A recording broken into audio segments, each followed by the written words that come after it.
So with the scheme we're currently using, we're finding that our teachers with different levels of experiences are finding the scheme sometimes over-prescriptive, and other teachers are finding it very under-prescriptive. How does this scheme help teachers with different levels of experience? So what we tried to do with each of the tasks, and it was great seeing your teachers this afternoon engaging with the tasks, is provide not a script, but a sequence of questions and activities which actually make sense. So that if you're an experienced teacher, you're thinking, yeah, that is probably what I would say next. So yes, that's what I'm going to say next. And if you're an inexperienced teacher, you're thinking, oh, I'm not sure what to say next. Oh, well, I'll sort of say that next.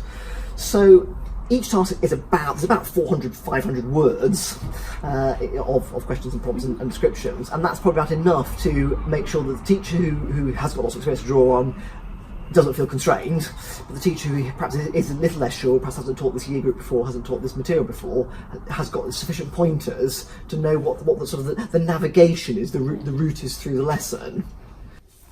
There's space for your own creativity, but there's also a thread to follow, so that if this is something you're not so familiar with, there is still a route which will get you to the point of children's learning that you wish to. Yeah, and I definitely saw that today with my student teacher, being able to use the resources to ensure that the questioning moves children forward, but also with our more experienced teachers, seeing how they use those challenges in different ways to move children forward. I mean, certainly in the conversations I've had with teachers, what comes back from all teachers, experienced and inexperienced, it's the thinking on the spur of the moment. It's the thinking on my feet, what question to ask next.